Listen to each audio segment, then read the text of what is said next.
한 회사에 팀장이 있었습니다. 그는 일은 잘했지만 사람들은 그와 일하기를 꺼렸습니다. 회의에서는 목소리가 높았고 보고가 늦으면 얼굴이 굳었습니다.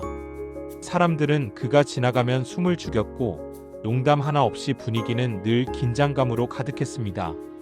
그 긴장감은 마치 보이지 않는 유리벽처럼 사람들 사이를 갈라놓았습니다. 서로의 시선을 피하는 습관이 생겼고 작은 실수도 눈덩이처럼 커졌습니다. 회의가 끝나면 모두가 의자에서 동시에 일어나 복도로 빠르게 흩어졌습니다. 누구도 뒷이야기를 하고 싶지 않았지만 누구도 그 자리를 가볍게 떠날 수 없었습니다. 하지만 같은 팀에 한 남자가 있었습니다. 이 남자는 이상하게도 이 팀장을 두려워하지 않았습니다. 그는 다른 사람들처럼 피하지도 않았고 불평하지도 않았습니다. 그저 조용히 다가가 이렇게 말하곤 했습니다. 팀장님, 무슨 일이 있으셨어요? 오늘 어떤 일로 마음이 힘드신가요? 그의 목소리는 낮고 단정했습니다. 그의 눈빛은 상대를 고정하지 않고 부드럽게 머물렀습니다. 그의 몸은 살짝 앞으로 기울어져 있었고 손은 주머니에 넣지 않았습니다. 말의 내용만이 아니라 말이 나오는 방식이 이미 질문이었습니다. 이 짧은 문장이 분위기를 바꿨습니다. 처음엔 팀장이 그게 내가 알바냐고 받아쳤지만 그는 물러서지 않았습니다. 그는 변명하지 않았고 반박하지 않았고 대신 다시 한번 짧게 확인했습니다. 혹시 제가 도울 수 있는 부분이 있나 해서요. 그가 늘 진심 어린 눈빛으로 묻자 팀장도 조금씩 달라졌습니다. 사람은 자신을 이해하려는 의도를 느낄 때 경계를 내립니다. 자신의 행동을 평가하려고 드는 사람 앞에서는 방어가 세워지고 자신을 이해하려는 사람 앞에서는 진술이 열립니다. 며칠 후 팀장은 보고 파일에서 불만을 토로하면서도 한숨을 덜 쉬었습니다. 몇 주 후 팀장은 회의에서 목소리를 낮추어 같은 문장을 2번 반복하지 않았습니다. 그는 어느 순간 이렇게 말했습니다. 요즘은 내가 있어서 내가 덜 무섭게 느껴진다. 놀라운 변화였죠. 사람들은 그 남자가 도대체 어떻게 그런 태도를 유지하는지 궁금해했습니다. 그의 비밀은 화려한 언변이 아니라 진심 어린 호기심에 있었습니다. 그는 상대를 바꾸려 하지 않고 먼저 이해하려고 했습니다. 그는 결과를 재촉하지 않고 과정에 머물렀습니다. 그는 정답을 제시하지 않고 질문을 선물했습니다. 말에는 감정이 산다. 우리는 흔히 말이 단순한 소리라고 생각합니다. 하지만 말은 감정의 통로입니다. 말이란 마음의 온도를 전달하는 가장 직접적인 언어입니다. 말이 차가우면 생각도 얼어붙고 말이 따뜻하면 생각도 풀립니다. 같은 사실을 전하더라도 말의 온도에 따라 행동의 방향이 달라집니다. 왜 이렇게 했어와 어떤 이유가 있었어는 사실상 같은 정보를 묻지만 전혀 다른 세상을 만듭니다. 행복한 사람들의 말에는 일정한 패턴이 있습니다. 그들은 부정적인 상황에서도 자신과 세상을 다르게 해석합니다. 그 차이는 단 몇 개의 문장에 담겨 있습니다. 그 문장들은 마음에서 바로 나오지 않습니다. 반복 학습과 작은 실험을 통해 몸에 새겨진 기술입니다.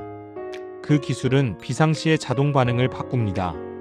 그들이 자주 쓰는 말 중 하나는 바로 이겁니다. 방법이 있을 거야. 이 말에는 놀라운 힘이 있습니다. 안 된다는 벽을 치는 대신 어떻게 하면 될까라는 길을 엽니다. 문제의 무게가 똑같더라도 끝났다고 생각하는 사람과 다른 방법이 있을 거야라고 생각하는 사람의 마음은 전혀 다릅니다. 전자는 근육이 굳고 시야가 좁아지며 후자는 호흡이 길어지고 시야가 넓어집니다. 전자는 사람을 밀어내고 후자는 도움을 끌어당깁니다. 욕구는 지키고 전략은 바꾼다. 심리학에서는 이것을 욕구 전략 분리라고 부릅니다. 내가 원하는 욕구는 그대로 두되 그 욕구를 이루는 방식은 바꿀 수 있다는 생각입니다. 이 구분이 되지 않으면 우리는 욕구 자체를 포기하거나 한 가지 전략에 집착합니다. 욕구를 포기하면 마음은 메말라지고 전략에 집착하면 마음은 부러집니다. 유연성은 욕구를 지키되 전략을 교체하는 능력에서 나옵니다. 예를 들어 휴식이 필요하다는 욕구가 있는데 여행을 가려던 계획이 취소되었다면 그 사람은 집 안에서의 조용한 산책으로도 휴식을 찾습니다. 휴식의 본질은 몸과 마음의 재충전이지 반드시 이동거리나 숙박 일수가 아닙니다. 연결감이 필요하지만 만나기로 한 사람이 바쁘다면 그 사람은 다른 방식으로 연결을 만듭니다. 오래 미뤄둔 안부 메시지 하나, 짧은 통화 5분, 손글씨 노트 한 줄. 욕구는 그대로이고 전략만 바뀝니다. 이 작은 분리는 삶의 탄성력을 높입니다. 욕구를 포기하지 않으면서 전략을 유연하게 바꾸는 능력. 이것이 삶을 무너뜨리지 않게 하는 힘입니다.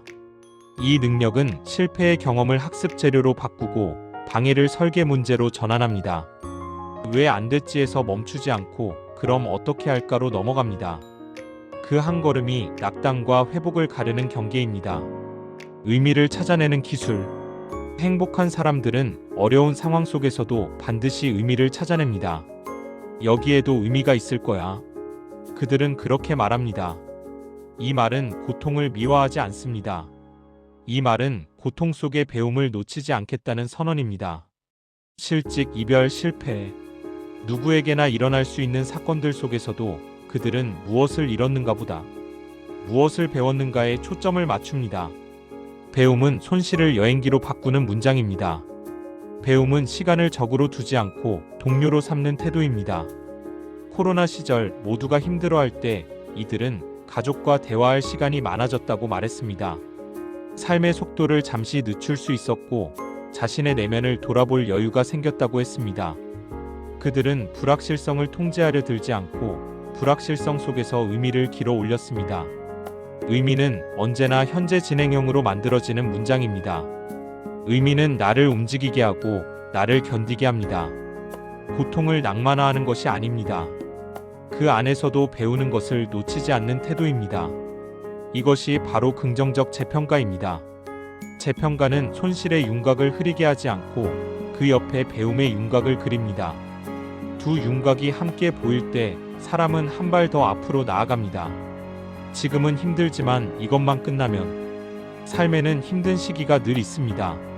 하지만 행복한 사람들은 그 시간을 잠시의 고비로 봅니다. 그들은 이렇게 말합니다. 지금은 힘들지만 이것만 끝나면 여행이야. 오늘까지만 버티면 내일은 조금 가벼울 거야. 이건 단순한 위로가 아닙니다. 시선을 고통의 현재에서 보상의 미래로 옮기는 심리 기술입니다. 현재의 에너지가 떨어졌을 때 미래의 당근을 불러오는 기술입니다. 이 능력이 있는 사람은 회복이 빠릅니다. 그들은 고비를 통과하는 속도를 스스로 조절합니다. 그들은 오늘의 무게를 내일의 보상과 연결해 지렛대를 만듭니다. 이만하길 다행이야. 마지막 문장은 이만하길 다행이야. 입니다. 이 문장은 현실을 긍정하는 힘을 갖습니다.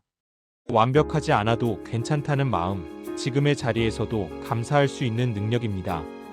감사는 부족을 지우지 않지만 부족에 잠기지 않게 합니다. 감사는 문제를 덮지 않지만 문제에 휘둘리지 않게 합니다. 불행은 끝이 없지만 감사는 언제나 지금입니다. 감사는 특별한 날의 기념사진이 아니라 평범한 날의 필름처럼 매일 찍힙니다. 이 말을 자주 쓰는 사람은 자신의 감정을 통제하고 시선을 넓게 유지합니다. 그들은 비교의 축을 위에서 아래로 내리지 않고 과거의 나와 오늘의 나 사이에 놓습니다. 그들은 타인의 성취를 질투의 재료가 아닌 영감의 재료로 바꿉니다. 행복은 기질이 아니라 훈련이다. 우리는 종종 저 사람은 원래 긍정적인 성격이야 라고 말합니다. 하지만 심리학은 말합니다. 행복은 타고나는 것이 아니라 훈련의 결과라고. 기질은 바탕일 뿐입니다. 그 위에 어떤 환경이 얹히느냐에 따라 전혀 다른 결과가 나옵니다. 낙천적인 아이도 비난과 부정 속에서 자라면 자신의 낙천성을 숨기게 됩니다. 반대로 격려와 믿음 속에서 자란 아이는 조금의 실패에도 다시 일어섭니다. 환경이 기질을 이긴 것입니다. 환경은 반복되는 말과 반복되는 표정으로 구성됩니다. 가정과 조직의 언어는 사람의 마음의 체온을 만듭니다. 찬 언어는 마음을 수축시키고 따뜻한 언어는 마음을 확장시킵니다. 행복은 근육처럼 단련됩니다. 근육은 한 번에 만들 수 없고 작은 무게를 꾸준히 들어 올릴 때 생깁니다. 행복도 같은 원리입니다. 가벼운 친절, 짧은 감사, 소소한 성취. 이 작은 반복이 삶의 체력을 키웁니다. 물음표의 힘.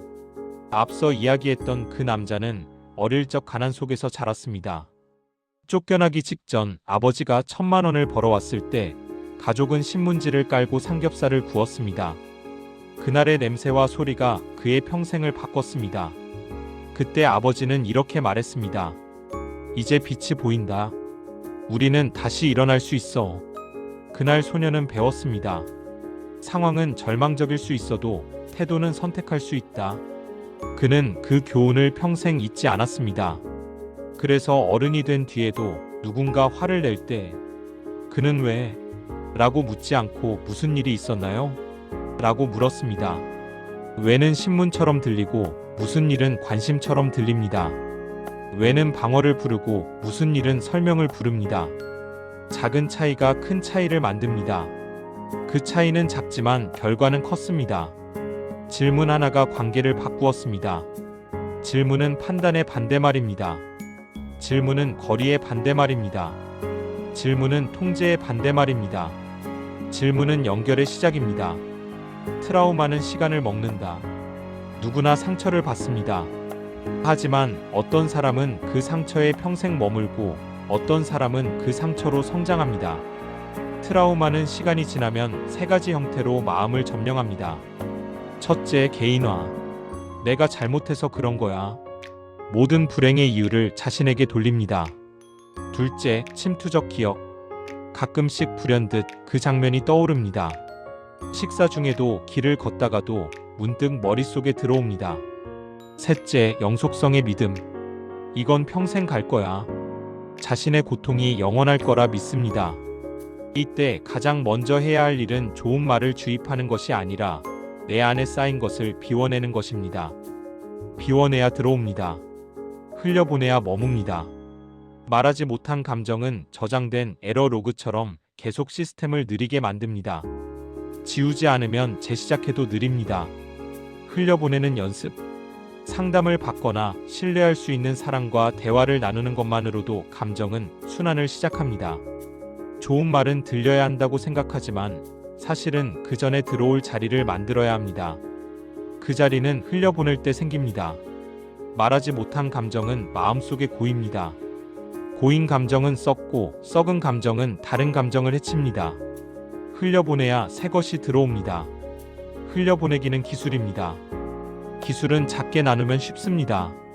종이에 감정의 이름을 쓰고 사건의 사실을 쓰고 그 사실에 대한 내 해석을 씁니다. 사실과 해석을 분리하는 순간 감정은 약해집니다. 해석을 바꾸면 감정이 바뀌고 감정이 바뀌면 행동이 바뀝니다. 행동이 바뀌면 기억도 새로 저장됩니다. 감정은 전염된다. 불안은 전염됩니다. 하지만 안정도 전염됩니다. 한 번은 비행기를 타다가 공황 증세가 온 사람이 있었습니다. 숨이 가빠지고 손에 땀이 나고 머릿속엔 온갖 생각이 몰려왔습니다.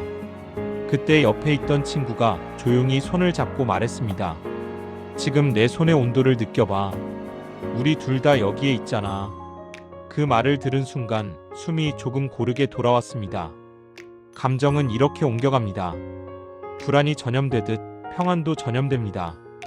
그래서 우리는 힘들 때 혼자만의 용기를 강요하지 않아도 됩니다. 안정된 사람 옆에 자신을 두는 것만으로도 회복은 시작됩니다. 사람은 환경의 생명체입니다. 환경을 바꾸면 마음이 바뀝니다. 마음이 바뀌면 선택이 바뀝니다. 선택이 바뀌면 삶이 바뀝니다. 불평이 습관이 된 사람들. 항상 불평하는 사람들의 특징은 무엇일까요? 그들은 자신을 보호하기 위한 목표만 세웁니다. 욕먹지 말자. 실수하지 말자. 지적당하지 말자. 이런 목표는 위험을 막아주지만 기쁨이나 성취를 주지는 않습니다. 결국 그들은 언제나 안심만 느낄 뿐입니다. 안심은 잠시 마음을 쉬게 하지만 내일을 살아갈 에너지를 만들지 않습니다. 또한 그들은 상대의 말을 왜곡해서 듣습니다. 커피 한 잔 살게요. 이 말도 왜? 무슨 꿍꿍이야? 로 변합니다. 의도는 사라지고 경계만 남습니다. 그 순간 관계는 더 피곤해지고 대화는 막힙니다. 대화가 막히면 오해가 쌓이고 오해가 쌓이면 불신이 생깁니다. 불신은 모든 말을 공격으로 번역합니다. 왜곡을 풀어내는 첫걸음. 왜곡은 사람이 나빠서가 아니라 역과 장치에 먼지가 낀 탓입니다. 우리는 때때로 상대의 의도를 그대로 받아들이지 못합니다. 그건 마음의 필터가 너무 오래 사용된 탓입니다. 이걸 다시 맑게 하려면 하나의 연습이 필요합니다. 한 번만 믿어보기. 상대의 말을 있는 그대로 믿는 연습. 단 하루만이라도, 한 사람만이라도 괜찮습니다. 그의 말을 그대로 믿어보기. 신뢰는 그렇게 자랍니다. 신뢰는 한꺼번에 쌓이지 않고 조금씩 올라갑니다. 의심은 작은 오류를 증거로 삼고 신뢰는 작은 성실을 증거로 삼습니다. 말의 번역기 부탁과 감사. 비폭력 대화 창시자 마셜 로젠버그는 말했습니다. 인간의 모든 말은 부탁이거나 감사다. 거친 말도 그 속에는 도와달라 혹은 고맙다가 숨어 있습니다. 이걸 왜 이렇게 했니? 이 말은 사실 다음엔 이렇게 해주면 좋겠어. 라는 부탁일 수 있습니다. 이건 정말 별로야. 이 말은 나는 이 부분을 다르게 느꼈어. 라는 표현일 수 있습니다. 우리가 이 번역기를 돌릴 수 있다면 대화는 훨씬 부드러워집니다. 상대의 말이 칼처럼 들리지 않게 됩니다. 내 마음의 표면이 덜 다치고 상처가 나더라도 오래가지 않습니다. 관계를 바꾸는 단 하나의 기술. 중재가 실패할 때는 항상 마침표가 남아있을 때입니다. 저 사람은 원래 그래. 그건 저 사람 잘못이야. 이런 문장은 관계를 닫습니다. 대신 이렇게 말해보세요. 왜 그랬을까? 그 사람에겐 무슨 일이 있었을까? 물음표는 관계를 열어줍니다. 호기심은 감정의 방향을 바꾸는 첫 번째 기술입니다. 호기심은 상대를 바꾸는 도구가 아니라 나의 자세를 바꾸는 연습입니다. 주구막이 가르쳐주는 행복. 주구막은 두 가지 사실을 알려줍니다. 첫째, 인생은 한계가 있다. 둘째, 인생은 유한하다. 오늘이 마지막 날이라면 나는 어떻게 살고 싶을까? 그 질문을 던지는 순간 불필요한 것들이 저절로 사라집니다. 우리는 소중한 사람을 떠올리고 그들과 시간을 보내고 싶어질 겁니다. 그게 바로 지금을 사는 힘입니다. 마지막 날의 시선으로 오늘을 보면 우선순위가 선명해집니다. 해야 할 일과 하지 않아도 될 일이 갈립니다. 훈련은 된다. 양육이 부정적이었다고 해서, 우울이 깊었다고 해서 평생 같은 방식으로 살아야 하는 건 아닙니다. 행복은 훈련의 결과입니다. 생각을 바꾸고 말을 바꾸고 반응을 바꾸면 감정은 서서히 따라옵니다. 감정은 설득이 아니라 반복으로 움직입니다. 반복은 의지를 닳게 하지 않고 습관을 만들게 합니다. 습관은 생각보다 강하고 의지보다 오래갑니다. 말의 훈련. 상사가 날카로울 때는 이렇게 말해보세요. 오늘 무슨 일 있으셨어요? 제가 도와드릴 수 있을까요? 불편한 부탁을 거절해야 할 땐 도와드리고 싶지만 오늘은 일정이 가득합니다. 내일 오전 11시에 30분 정도 괜찮으실까요? 팀 분위기가 무거울 땐 지금 다들 힘들죠. 이 상황에서 우리가 배울 수 있는 한 가지를 찾아볼까요? 실수를 했을 때는 확인이 부족했습니다. 같은 실수가 반복되지 않도록 체크리스트에 추가하겠습니다. 이런 문장은 상황을 바꾸지 않아도 감정의 흐름을 바꿉니다. 감정의 흐름이 바뀌면 협력이 돌아오고 협력이 돌아오면 성과가 따라옵니다. 3분 루틴. 오늘 있었던 힘든 일을 하나 떠올리세요. 그 일을 떠올리며 이렇게 말해보세요. 방법이 있을 거야. 여기에도 의미가 있을 거야. 이만하길 다행이야. 세 문장을 천천히 반복하세요. 이건 단순한 암송이 아니라 마음을 재정렬하는 훈련입니다. 호흡을 길게 하고 어깨를 내려놓고 시선을 현재에 두세요. 현재는 언제나 우리가 조작할 수 있는 유일한 시간입니다. 리더의 언어. 팀장이 회의를 시작할 때 이렇게 말합니다. 오늘의 목적은 결론이 아니라 이해입니다. 서로의 의견 앞에 물음표 하나를 붙여봅시다. 언어가 바뀌면 조직의 공기가 달라집니다. 공기가 달라지면 신뢰가 생깁니다. 신뢰가 생기면 위험을 말할 수 있게 되고 위험을 말할 수 있으면 문제는 초기에 해결됩니다. 초기 해결은 비용을 낮추고 낮은 비용은 에너지를 남깁니다. 남는 에너지가 혁신의 연료가 됩니다. 오늘의 다짐. 나는 오늘 세 가지를 기억하겠습니다. 하나, 사람에게 물음표로 다가가기. 둘, 모든 말을 부탁 혹은 감사로 번역하기. 셋, 욕구는 지키되 전략은 바꾸기. 이 세 가지면 충분합니다. 이것만 지켜도 내일의 나는 조금 더 편안할 것입니다. 편안함은 게으름이 아니라 효율입니다. 효율은 덜 쓰고 더 얻는 기술입니다. 5분 감정 관찰 훈련. 조용한 공간에서 눈을 감습니다. 오늘 하루 당신의 마음에 가장 오래 남았던 장면 하나를 떠올립니다. 그 장면에서 떠오르는 감정을 이름 붙여보세요. 나는 지금 화가 나. 나는 슬퍼. 나는 억울해. 감정을 말로 표현하는 것만으로도 뇌의 편도체 활동이 줄어듭니다. 감정은 이름을 얻는 순간 힘을 잃습니다. 그 다음 그 감정의 이유를 적습니다. 나는 오늘 회의에서 무시당했다고 느꼈어. 나는 사랑받지 못한다고 생각했어. 그 이유를 적어두면 감정은 구체화되고 구체화된 감정은 통제할 수 있습니다. 마지막으로 이렇게 마무리합니다. 이 감정은 내 일부일 뿐, 나 전체는 아니야. 이 감정은 지나갈 거야. 말 습관 바꾸기 실습. 다음 문장을 읽고 부정적인 표현을 긍정적으로 바꿔보세요. 나 오늘 너무 피곤해. 오늘 몸이 조금 무겁네. 쉬어야겠어.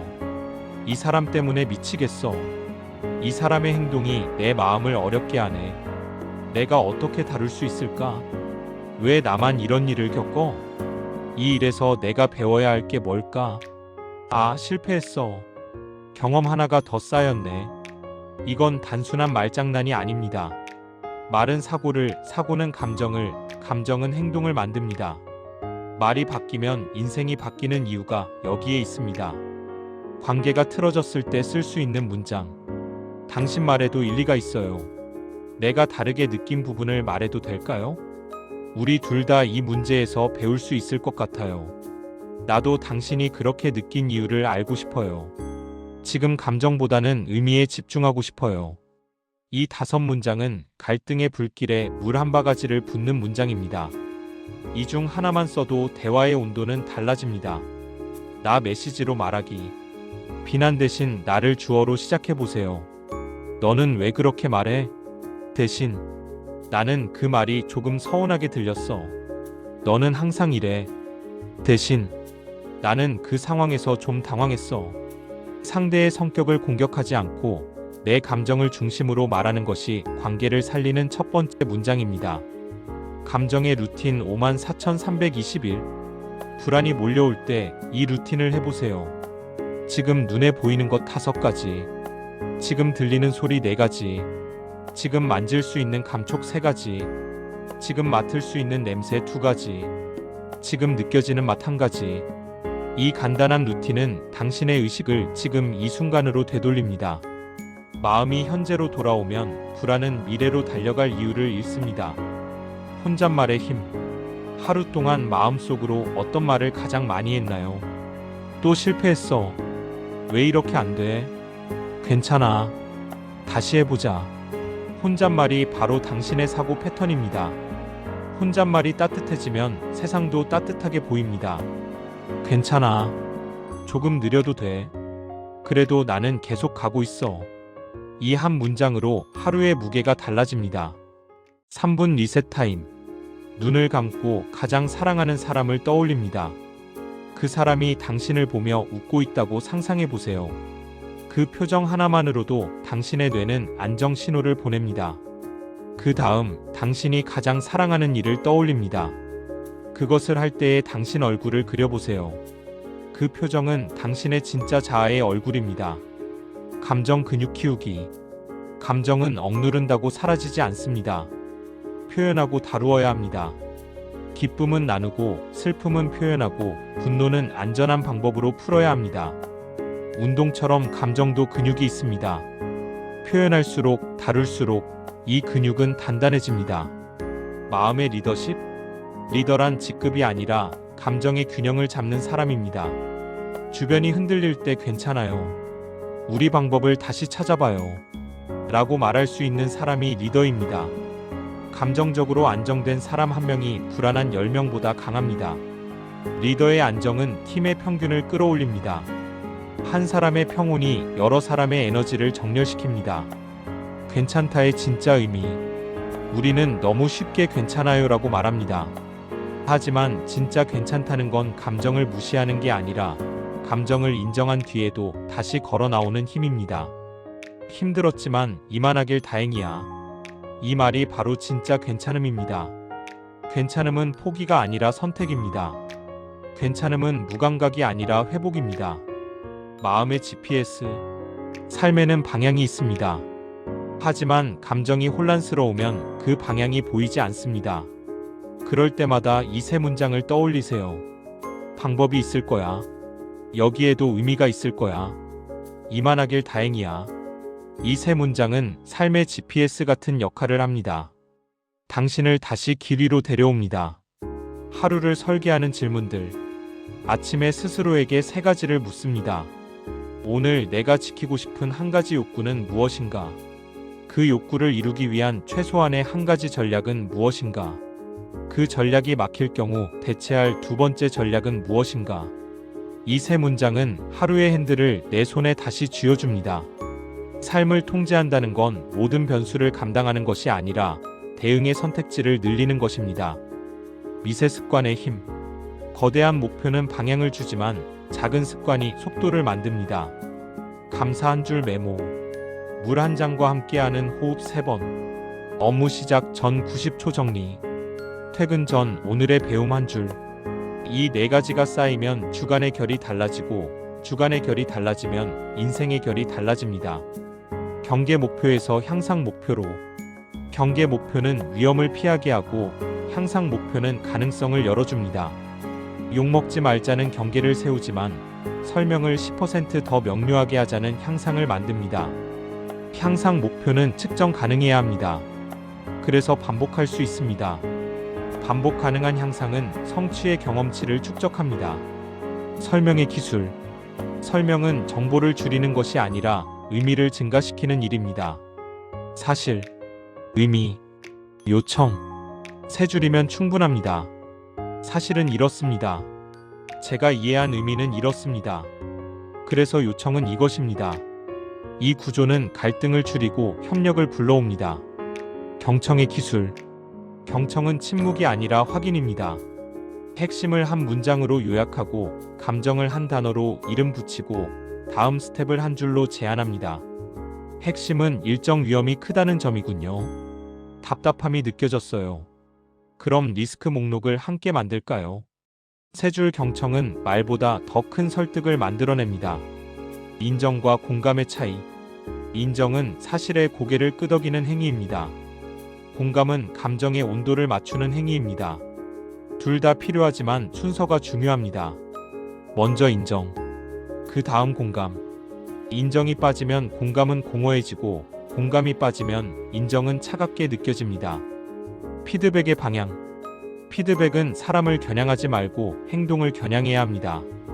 정체성 언급을 최소화하고 관찰 가능한 행동을 기술합니다. 너는 무책임해가 아니라 어제 데드라인이 이 시간 지연되었습니다입니다. 그리고 영향과 기대를 분리합니다. 그로 인해 의존 작업이 지연되었습니다. 앞으로는 마감 2시간 전 중간 점검을 부탁드립니다. 명료함은 존중의 다른 이름입니다. 사과의 구성. 좋은 사과는 변명을 줄이고 책임을 분명히 합니다. 사실 확인. 영향 인정. 개선 약속. 3단계면 충분합니다. 제가 보고를 누락했습니다. 그로 인해 혼란이 생겼습니다. 체크리스트를 보완하고 다음부터 공유하겠습니다. 사과는 체면을 깎지 않습니다. 신뢰를 채웁니다. 칭찬의 구성. 좋은 칭찬은 결과보다 과정에 비중을 둡니다. 이번 제안서의 구조가 명확했어요. 특히 사례를 3가지로 나눠 설명한 점이 좋았어요. 그 방식은 다음 발표에도 재사용하면 좋겠습니다. 과정을 칭찬하면 재현 가능성이 높아집니다. 사람은 반복 가능한 칭찬을 사랑합니다. 충돌을 최소화하는 일정 관리. 충돌의 절반은 일정에서 생깁니다. 요청에는 항상 시간과 형식을 붙입니다. 오늘 50가지 3문장 요약으로 부탁드립니다. 시간과 형식이 없으면 불안이 들어오고, 불안이 들어오면 방어가 올라옵니다. 명료함은 배려입니다. 감정 기록표 만들기. 하루에 3번 휴대폰에서 30초만 기록합니다. 지금 감정 한 단어.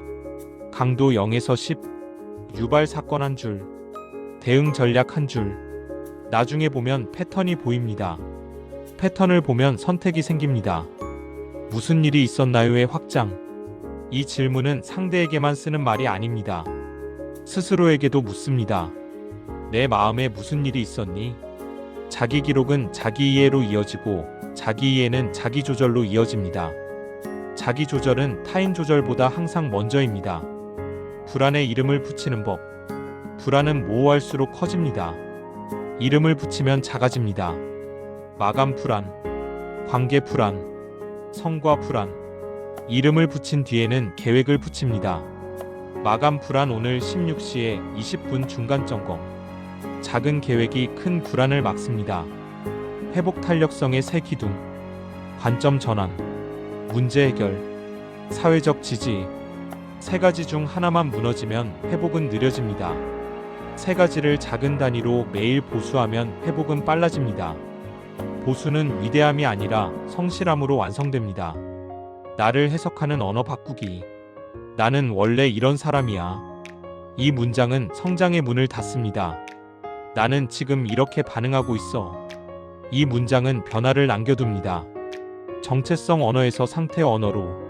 상태 언어는 수정 가능성을 품고 있습니다. 기대를 설계하는 법. 실망은 기대의 그림자입니다. 기대는 필요하지만 관리되어야 합니다. 기대가 명시되지 않으면 오해로, 과도하면 부담으로, 불균형하면 원망으로 남습니다. 기대를 설계할 때는 상호성, 시한, 기준을 붙입니다. 이번 달 안에 서로 1회 피드백 5문장 이내. 이 정도의 설계만으로도 관계는 부드러워집니다. 나를 해치는 비교에서 나를 돕는 비교로. 수평 비교는 시샘을 낳고, 수직 비교는 의욕을 꺼뜨립니다. 대신 과거의 나와 오늘의 나를 비교합니다. 어제보다 1% 더 명확했는가? 지난주보다 1% 더 빠르게 회복했는가? 1%의 증가는 눈에 띄지 않지만 누적되면 계단이 됩니다. 질문은 기술이다. 좋은 질문은 길지 않습니다. 가장 핵심은 무엇이죠? 지금 우리가 모르는 건 무엇이죠? 다음 첫걸음은 무엇이죠? 질문은 길을 열고, 답은 길을 정리합니다. 질문은 상대를 존중하고, 답은 상대를 돕습니다. 학습의 루프 만들기. 경험, 성찰, 개념화, 실험. 콜브의 학습 루프는 일상의 성장을 자동화합니다. 하루에 한 번 루프를 돌리면 일주일이 달라지고, 한 달에 30번 돌리면 올해가 달라집니다. 갈등을 예방하는 사전 합의. 관계의 규칙은 갈등이 있기 전에 만드는 것이 가장 안전합니다. 응답 시간, 회의 길이, 피드백 방식, 칭찬 주기. 이 4가지에 대한 사전 합의만 있어도 대부분의 잡음은 사라집니다. 실패를 다루는 방식. 실패는 사건이고 낙인은 해석입니다. 사건은 기록하고 해석은 유보합니다. 재발 방지 항목을 만들고 감사 항목을 동시에 찾습니다. 다시는 반복하지 않기 위한 한 줄. 그래도 배운 한 줄. 이 2줄이면 실패는 학습으로 바뀝니다. 시간과 에너지의 다이어트. 바쁘다는 말은 자주 하지만 불필요한 일을 덜어내는 연습은 드뭅니다. 해야 할 일과 하지 않아도 될 일을 구분합니다. 중요하지만 급하지 않은 일을 일정에 먼저 올립니다. 급하지만 중요하지 않은 일을 줄입니다. 일정은 가치의 거울입니다. 마음을 식히는 4컵의 법칙. 물이 담긴 컵, 공기가 담긴 컵, 빛이 담긴 컵, 시간이 담긴 컵. 물을 마시고 깊게 숨쉬고 창밖을 30초 바라보고 잠시 기다립니다. 4컵은 과열된 마음을 식히는 작고 확실한 방법입니다. 자존감의 구조. 자존감은 나에 대한 평가가 아니라 나와의 관계입니다. 실수해도 등을 돌리지 않는 관계. 넘어져도 손을 잡아 일으키는 관계. 자존감은 완벽함에서 나오지 않고 관계 유지를 통해 자랍니다. 나와의 관계가 안정되면 타인과의 관계도 안정됩니다. 두려움과 용기의 공존. 용기란 두려움이 사라진 상태가 아니라 두려움이 있어도 움직이는 상태입니다. 두려움은 신호이고 용기는 선택입니다. 신호를 듣고 선택을 실행합니다. 작은 용기가 큰 길을 엽니다. 자비의 자기지심은 실수를 했을 때 이렇게 말합니다. 그럴 수 있어. 그럼에도 불구하고 다음엔 이렇게. 자비는 방종이 아니라 지속을 가능하게 하는 연료입니다. 스스로를 때리면 잠깐 각성되지만 오래가지 못합니다. 감사의 구조와 감사를 즉흥에만 맡기지 않습니다. 사람, 사건, 배움, 세 칸만 만들고 하루 하나씩 채웁니다. 감사의 근육은 사용 빈도에 비례해 강해집니다. 관계의 거리 조절. 가까움은 사랑만으로 유지되지 않습니다. 경계와 예측 가능성이 필요합니다. 경계는 서로의 공간을 인정하는 선이고 예측 가능성은 서로의 시간을 존중하는 약속입니다. 선과 약속이 있을 때 친밀함은 건강하게 자랍니다. 회복을 방해하는 세 가지 습관. 과잉 설명, 과잉 책임, 과잉 걱정. 셋 다 사랑처럼 보이지만 실제로는 에너지를 고갈시킵니다. 설명은 적게, 책임은 적절히, 걱정은 계획으로 바꿉니다. 나를 보호하는 중지 마이너스 호흡 마이너스 선택. 감정이 치솟을 때는 즉시 반응하지 않습니다. 중지, 호흡, 선택. 세 단어를 속으로 읽습니다. 감정의 파도는 90초 안에 가장 높은 봉우리를 지나갑니다. 그 90초를 건너면 나는 더 좋은 나를 선택할 수 있습니다. 도움을 요청하는 용기. 도움 요청은 약함의 표시가 아니라 관계의 신호입니다. 사람은 요청받기를 원합니다. 이 요청은 신뢰의 초대장이기 때문입니다. 이 부분에서 15분만 도와줄 수 있을까요? 구체적이고 작게 요청하면 대부분의 관계는 가까워집니다. 갈등 이후의 복원 대화. 갈등은 끝이 아니라 복원의 시작점입니다. 사실을 정리하고 감정을 인정하고 요청을 명확히 합니다. 그날 내가 이렇게 말해서 당신이 불편했지요. 그때 나는 불안했어요. 앞으로는 그 상황에서 10초만 생각할 시간을 주면 좋겠어요. 복원 대화는 관계 면역력을 높입니다. 장기 프로젝트를 버티는 법. 큰 프로젝트는 동기만으로 완주할 수 없습니다. 리듬이 필요합니다. 주 단위 목표, 중간 시상식, 복구의 날. 세 가지 리듬만 잡아도 지구력은 크게 올라갑니다. 충분히 좋은의 철학. 완벽주의는 시작을 늦추고 마무리를 무겁게 합니다. 충분히 좋은은 진행을 가능하게 합니다. 70점에서 출발해 80점으로 다듬고 때로는 90점을 포기하고 일정 준수를 선택합니다. 완성은 완벽보다 강력합니다. 배움의 공유. 사적인 배움은 개인을 성장시키고 공개된 배움은 팀을 성장시킵니다.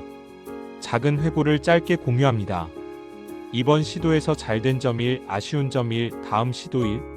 3일의 법칙으로 짧게 나누면 지루하지 않고 축적되면 강력해집니다.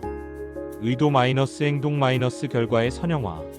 의도를 말하고 행동을 약속하고 결과를 점검합니다. 내 의도는 협력입니다. 따라서 회의 초반 5분을 이해 정렬에 쓰겠습니다. 회의 후 이해도 10점 척도를 확인하겠습니다. 선형화는 책임을 흐리지 않고 기대를 선명하게 합니다. 스스로에게 보내는 추천서. 하루가 끝나면 스스로를 추천합니다. 나는 오늘 이런 장면에서 이런 선택을 했고 그것이 가치와 맞았다. 자기 추천은 자기 비난의 반대편에서 자존의 뿌리를 키웁니다. 스스로를 추천할 줄 아는 사람이 타인을 더 잘 추천합니다. 멈춤의 미학. 멈춤은 뒤처짐이 아니라 조율입니다. 멈춰야 방향을 고치고 멈춰야 속도를 조절합니다. 멈추지 않고 달리면 결국 제자리에서 빙빙 돌게 됩니다. 멈춤은 효율의 가장 섬세한 형태입니다. 내일을 위한 한 줄. 잠들기 전 한 줄을 씁니다. 내일 아침에 나에게 한 줄의 부탁. 가장 중요한 첫 행동을 적습니다. 첫 행동이 정해지면 아침의 관성이 선해집니다. 소통의 4구역. 사실구역, 감정구역, 의미구역, 요청구역. 대화가 산으로 가는 이유는 구역이 섞이기 때문입니다. 지도를 펴듯 구역을 나누면 길을 잃지 않습니다. 시간의 품질 높이기. 같은 일시간도 품질이 다릅니다. 집중의 창을 정하고 방해를 차단하고 회복 루틴을 섞습니다. 포모도로 3회와 5분 산책. 집중 150분과 회복 15분. 품질은 양보다 오래 갑니다. 내 편 만들기. 내 편은 동일 의견자가 아니라 신뢰 가능한 비동의자입니다. 동의하지 않아도 선의를 믿을 수 있는 관계. 그 관계가 있으면 나는 더 좋은 결정을 합니다. 비판은 상처를 내기도 하지만 믿음 위의 비판은 성장의 촉매입니다. 질문형 갈등 해소.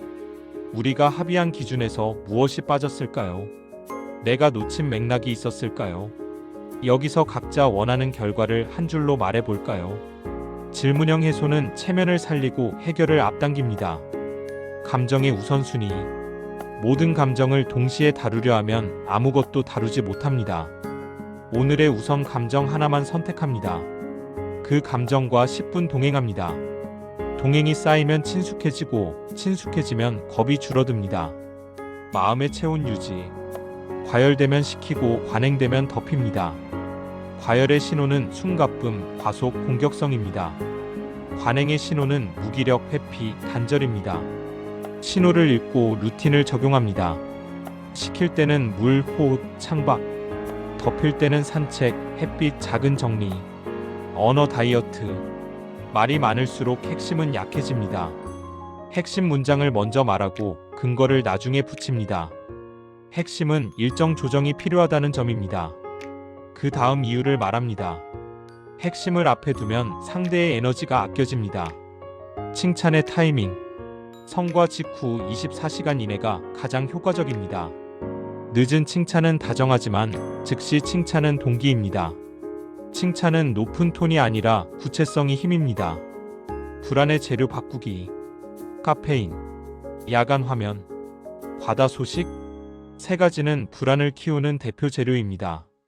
물을 늘리고 화면을 줄이고 소식을 걸러냅니다. 몸의 선택이 마음을 돕습니다. 의미 있는 반복. 루틴이 권태로 이어질 때가 있습니다. 의미를 덧칠하면 반복이 숙련으로 바뀝니다. 이 루틴은 나의 회복 탄력성을 1% 높인다. 의미가 붙으면 뇌는 보상으로 인식합니다. 팀의 미니 의식. 회의 시작 60초 동안 감사 한 줄 돌리기. 끝나기 전 60초 동안 배움 한 줄 돌리기. 작은 의식은 팀의 정체성을 강화합니다. 정체성은 행동을 자동화합니다. 부정적 자동사고 포착. 항상, 절대, 전부. 이 단어는 과장을 품습니다. 과장은 감정을 키우고 판단을 흐립니다. 과장을 포착하고 숫자로 바꿉니다. 최근 10번 중 3번. 숫자는 감정을 줄이고 해결을 부릅니다. 목표의 계단화. 결과 목표를 과정 목표로 잘게 쪼갭니다. 보고서 완성을 개요. 5문장 자료 3개 초안 70% 동료 리뷰로 나눕니다. 계단을 보이면 올라갈 수 있습니다. 보이지 않으면 멈춥니다. 지금 마이너스 다음 프롬프트. 회의나 대화 말미에 2줄로 정리합니다. 지금 합의한 것은 이것. 다음 우리가 할 일은 이것. 2줄이면 기억이 붙잡히고 행동이 붙습니다. 비교와 감탄의 경계. 타인을 보며 감탄은 하되 비교의 칼을 나에게 들이대지 않습니다. 감탄은 영감의 문을 열고 비교는 자존의 문을 닫습니다. 감탄으로 배우고 비교는 내려놓습니다. 자기 보호 문장. 지금은 답하기 어려워요. 생각할 시간을 갖고 내일까지 회신할게요. 이 요청은 제 역할 범위를 넘어섭니다. 이 문장들은 관계를 해치지 않으면서도 나를 지켜줍니다. 아직의 힘. 못해요. 를 아직 못해요. 로 바꿉니다. 아직은 가능성을 남겨둡니다.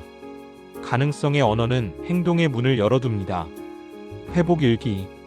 좌절을 적고 회복 시간을 적고 회복 방식을 적습니다. 오늘 좌절 1. 회복 35분. 호흡 3세트와 산책 8분. 회복 일기는 나의 복귀 속도를 가시화합니다. 가시화는 자신감을 회복시킵니다. 관계 점검표. 신뢰, 존중, 명료, 유머. 네 단어를 월 1회 체크합니다. 수치화하지 말고 감각으로 체크합니다. 부족한 항목 하나만 보완합니다. 감정 공유의 골든타임. 갈등 직후 24시간 안에 감정은 가장 가볍게 나옵니다. 3일이 지나면 서사가 붙고 한 달이 지나면 낙인이 붙습니다. 가벼울 때 나누면 가볍게 정리됩니다. 용서와 화해의 분리. 용서는 내 마음의 결정이고 화해는 관계의 합의입니다. 용서가 먼저일 수도 화해가 먼저일 수도 있습니다. 둘을 섞으면 스스로를 몰아붙이게 됩니다. 분리하면 숨이 붙습니다. 내 잘못 아닌 고통 다루기. 세상에는 내가 만들지 않은 고통이 있습니다. 그 고통을 인정하고 내 몫의 선택만 책임집니다. 고통 전체를 떠안으려 하지 않습니다. 내 몫만 다룰 때 지속이 가능합니다. 경계 선언. 경계는 벽이 아니라 문입니다. 문에는 열고 닫는 원칙이 있어야 합니다. 시간 경계, 말 경계, 접촉 경계. 원칙을 말로 쓰고 쓰인 원칙을 존중합니다. 자기 동정과 자기 자비. 자기 동정은 머무르게 하고 자기 자비는 움직이게 합니다. 자비에는 다음 행동이 따라옵니다. 그럴 수 있어. 그럼에도 이렇게 하자. 둘째 문장이 자비의 핵심입니다. 관계를 지켜주는 작은 반복. 인사 먼저 하기. 약속 3분 일찍 도착하기. 메일은 핵심 두 줄로 먼저 쓰기. 칭찬은 24시간 안에. 사소하지만 관계를 지탱하는 기둥입니다. 끝을 잘 맺는 기술. 대화의 끝에 감사를 남깁니다. 시간 내주셔서 감사합니다. 배움이 많았습니다. 다음 스텝이 기대됩니다. 끝을 잘 맺으면 다음이 편해집니다. 회복의 상징 만들기. 작은 팔찌, 책상 위 조약돌, 폰 배경 문장. 이 상징을 볼 때마다 호흡을 떠올립니다. 상징은 복귀를 빠르게 만드는 신호등입니다. 배려의 역학. 배려는 상대가 체감할 때 완성됩니다. 내가 준 만큼이 아니라 상대가 받은 만큼입니다. 체감도를 높이려면 명료함과 타이밍이 필요합니다. 나이 등과 평온. 나이를 먹는다는 건 잃는 것이 아니라 정리할 수 있게 된다는 뜻입니다.